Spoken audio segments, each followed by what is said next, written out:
নমস্কার, নিউজ ভ্যানগার্ডের এক নজরে 25 আপনাদের সকলকে স্বাগত। আমি সুপ্রীতি রয়েছে আপনাদের সঙ্গে। দরজায় কড়া নাড়ছে বড়দিন, আর এই বড়দিনে আলোর উৎসবে সেজে উঠেছে গোটা দেশ দুনিয়া। পিছিয়ে নেই ছোট্ট রাজ্য ত্রিপুরা। মহকুমাগুলো একইভাবে সেজে উঠেছে। কানিসাগর মহকুমার অন্তর্গত জাতীয় সড়কের পাশে রয়েছে নোয়াগাঁও এডিসি ভিলেজ। ভিলেজে রয়েছে 7টি চার্চ। খ্রিস্টান ধর্মাবলম্বী মানুষ সেখানে রয়েছেন। গোটা গ্রামকে সাজিয়ে তোলা হয়েছে এক প্রকার বড়দিন উপলক্ষে।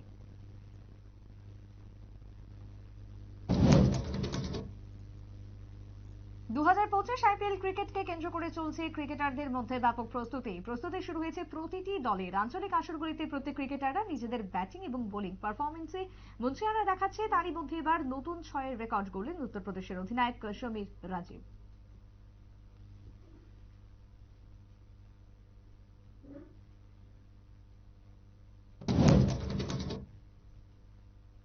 বীরচন্দ্র মোড় থেকে সাপ্তাহিক বাজার সেরে তুইবান্দাল বাড়ি ফেরার পথে দ্রুত গতিতে নিয়ন্ত্রণ হারিয়ে বাইক দুর্ঘটনার কবলে পড়ে বাইক আরোহী রূপেশ ত্রিপুরা। বীরচন্দ্র মোড় 8 নম্বর জাতীয় সড়কে দুর্ঘটনায় আহত হন বাইক চালক অপর এক আরোহী। গুরুতর আহত দুজনকে শান্তিরবাজার জেলা হাসপাতালে নিয়ে যাওয়া হয়। তবে সাপ্তাহিক বাজারের দুর্ঘটনার পরও ট্রাফিক ব্যবস্থা নিয়ে প্রশ্ন তুলছেন সাধারণ মানুষ।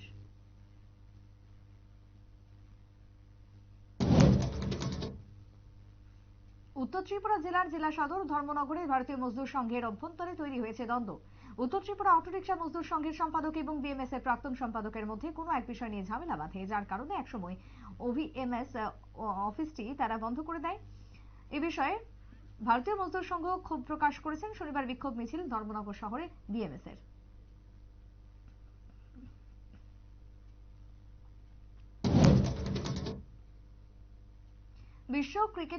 বিশ্ব ফুটবলের ইতিহাসে এবার সোমবারের দেশ ব্রাজিলের সেরা ফুটবলার নেইমার। 2014, 2018, 2022 বিশ্বকাপ খেলেছেন দলের হয়ে, কিন্তু এরপর বর্তমান সময় পর্যন্ত একাধিকবার চোট পেয়ে জর্জরিত এই ফুটবলার এই মৌসুমে গত 18টি ম্যাচে মাঠে নামতে পারেনি তিনি। তবে চোট সারিয়ে হালকা অনুশীলনে নিজেকে ব্যস্ত রাখছেন এই ফুটবলার।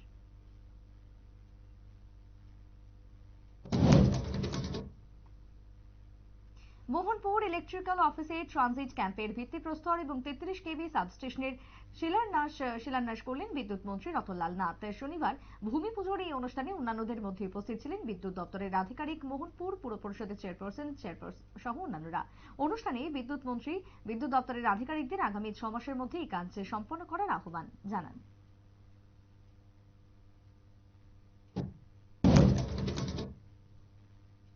প্রধানমন্ত্রী মৎস্য যোজনা স্কিমে কমলপুর গারুজিলা মৎস্য ট্রেনিং সেন্টারে অনুষ্ঠিত হলো দুদিন ব্যাপী ট্রেনিং এবং 3 হুইলার গাড়ি ও মাছের আইস বক্স প্রদান অনুষ্ঠান। শনিবার সমাপ্তি দিনে উপস্থিত ছিলেন এই অনুষ্ঠানের দুর্গাচরণী ব্লকের পঞ্চায়েত সমিতির ভাইস চেয়ারম্যান সৌমিত্র গোপ এবং কমলপুর আধিকারিক উপদাস সহ আরো অনেকেই।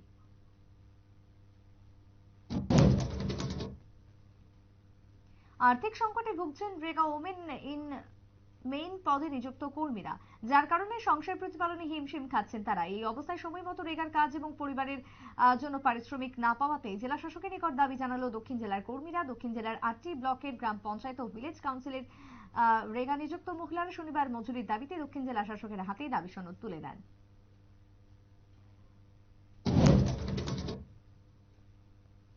কংগ্রেসের সাংগঠনিক শক্তি বৃদ্ধির লক্ষ্যে এবার শনিবার অনুষ্ঠিত হলো বর্ধিত সাংগঠনিক সভা। ত্রিপুরা প্রদেশের ইনচার্জ ক্রিস্টোফার তিলকের পৌরোহিত্যে এবার কংগ্রেসের সভাপতি আশিস কুমার সাহার উপস্থিতিতে বৈঠক অনুষ্ঠিত হয় সোনামুড়া কংগ্রেস ভবনে।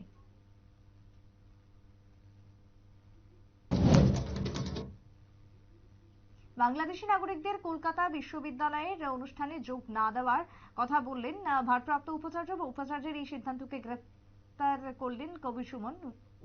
উপাচার্যের এই সিদ্ধান্তকে এক ভিডিও বার্তায় সঙ্গীত শিল্পী জানিয়েছেন, সিদ্ধান্ত আমাদের লজ্জা, ধিক্কার জানাচ্ছি। যেসব ছাত্ররা এটা করেছেন সেটা অন্যায় করেছেন বলেও দাবি তুললেন কবির সুমন।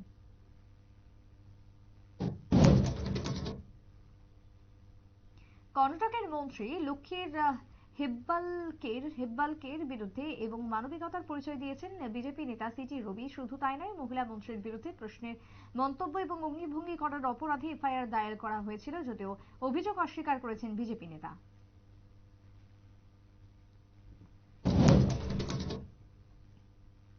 ব্যতিক্রমী উৎসব এবার দেখা গেল বাংলাদেশের বিজয় উৎসবে। 16 ডিসেম্বর ঐতিহাসিক দিন। বাংলাদেশের কাছে 1971 সালে এই দিনে ঢাকার ঐতিহাসিক সোহরাওয়ার্দী উদ্যানে জাতীয় পতাকা মুক্তিবাহিনীর কাছে আত্মসমর্পণ করেছিল পাকিস্তানি সশস্ত্র বাহিনী।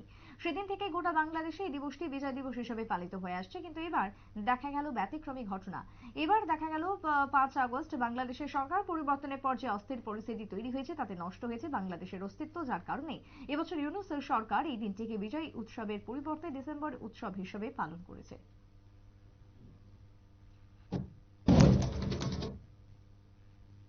নির্বাচনী প্রক্রিয়ায় বিধি বদল করতে এবার তৎপর কেন্দ্রীয় সরকার, যার কারণে জাতীয় নির্বাচন কমিশনে সংশোধনী আনার সুপারিশ করেছিল সরকার। অর্থাৎ আগামী নির্বাচনে ইলেকট্রনিক্স নথি খতিয়ে দেখার কোনো সুযোগ পাবে না আমজনতা। এই বিষয়ে নির্বাচনী প্রক্রিয়া সংক্রান্ত আইন সংশোধন করল কেন্দ্রীয় সরকার।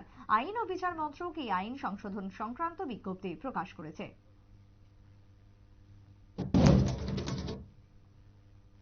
2022 সালে অনাস্থা ভোটে ক্ষমতাচ্যুত হয়েছেন পাকিস্তানের তৎকালীন প্রধানমন্ত্রী ইমরান খান।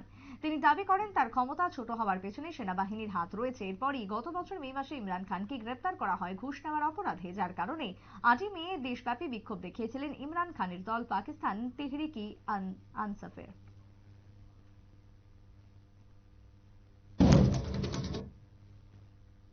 গোটা বিশ্বজুড়েই নারী পুরুষের আয়ের মধ্যে বৈষম্য রয়েছে, তার থেকে বাদ যায়নি বিশ্বের নারী ক্রীড়াবিদরা। 2024 সালে সব থেকে বেশি পারিশ্রমিক নেওয়া মহিলা ক্রীড়াবিদদের নামের তালিকা প্রকাশ করল ফোর্বস। মোট 20 জনের তালিকা ঘোষণা করা হয়, যার মধ্যে রয়েছেন 11 জন টেনিস তারকা, 3 জন গল্ফ তারকা, 2 জন বাস্কেটবলার এবং 1 জন ফুটবলার। তথ্য অনুযায়ী শীর্ষস্থানে রয়েছেন মার্কিন যুক্তরাষ্ট্রের টেনিস তারকা কোকো গফ।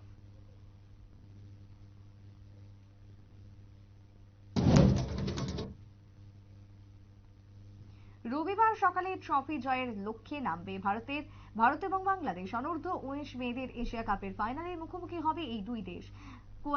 কুয়ালালামপুরের বিওমাস ওভালে সকাল 7টায় শুরু হবে ম্যাচ।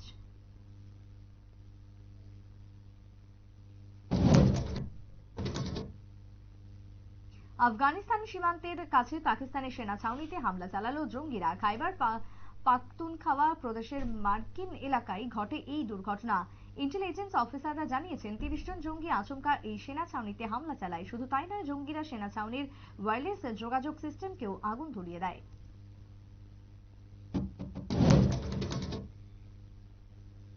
নিজের প্যাঁচে এবার নিজেই জড়িয়ে গেলেন আইপিএল এর স্রষ্টা ললিত মোদী। বিসিসিআইকে আইনি জটিলতায় জড়াতে গিয়ে নিজেই জড়িয়ে গেলেন আইনের জটিলতায়। ভিত্তিহীন দাবিতে মামলা করার জেরে ললিত মোদীকে 1 লক্ষ টাকা জরিমানা করল মুম্বাই হাইকোর্ট।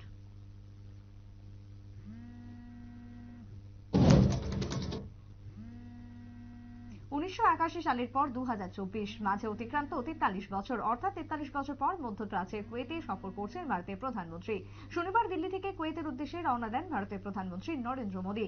কুয়েতের প্রধানমন্ত্রীর সাথে এবার লক্ষ্য করা গেল একগুচ্ছ কর্মসূচি রূপায়িত হবে দ্বিপাক্ষিক বৈঠকে। শুধু বৈঠক নয়, কুয়েতে প্রবাসী ভারতীয়দের অনুষ্ঠান, ফুটবল টুর্নামেন্ট সহ একাধিক অনুষ্ঠানের উদ্বোধন করবেন প্রধানমন্ত্রী নরেন্দ্র মোদী।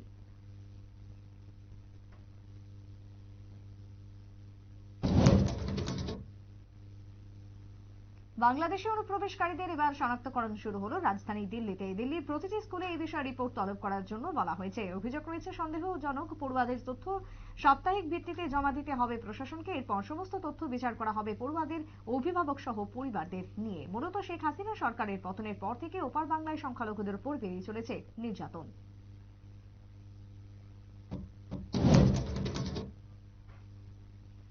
আবারও মেডিকেল পড়ুয়ার আত্মহত্যা রাজস্থানের কোটায়। এবার আত্মঘাতী এক কিশোর। হোস্টেলের ঘরের ফ্যান থেকে উদ্ধার হয় 16 বছরের এক কিশোরের নিথর দেহ। আত্মঘাতী কিশোরের বাড়ি বিহারের বৈশালী জেলায়।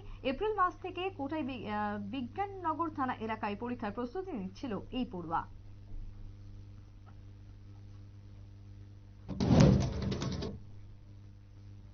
বিপদ ক্রমশ বেড়েই চলেছে সাংসদ রাহুল গান্ধীর উপর। লোকসভায় বিজেপি সাংসদকে ধাক্কা মারার অভিযোগে বিধ্বস্ত হচ্ছেন এই কংগ্রেস নেতৃত্ব।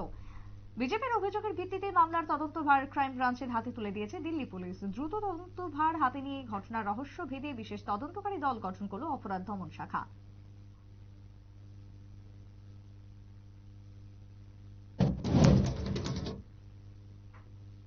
রাজস্থানের জয়পুরে সিএনজি ট্যাঙ্কার দুর্ঘটনা এবং বিস্ফোরণে মৃত্যুর সংখ্যা গিয়ে দাঁড়ালো 14। আশঙ্কাজনক অবস্থায় ভর্তি রয়েছেন হাসপাতালে আরো 30 জন।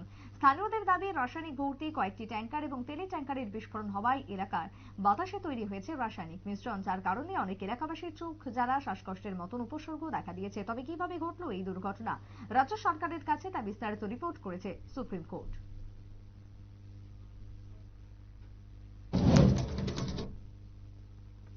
সামনেই বড়দিন, গোটা দেশে গোটা বিশ্বে চলছে উৎসবের মেজাজ। জার্মানিতে জমে উঠেছিল বড়দিনের বাজার। ভিড়ে ঠাসা বাজারে প্রচন্ড গতিতে এলো গাড়ির চাকায় পিষ্ট হয়ে মৃত্যু হলো বহু লোকের। ঘাতক গাড়ি চালককে গ্রেপ্তার করেছে পুলিশ। সৌদি আরবের গাড়ি চালক মদমত্ত অবস্থায় ছিল বলে সন্দেহ করা হচ্ছে।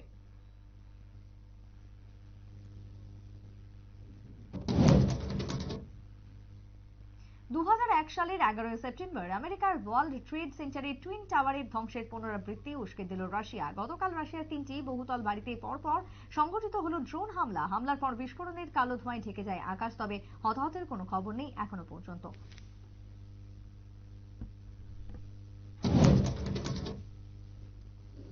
এখনকার মতো এক নজরে 25 পর্যন্ত। এই পরবর্তী নিউজ আপডেটের জন্য চোখ রাখবেন শুধুমাত্র নিউজ ভ্যানগার্ডের পর্দায়। নমস্কার।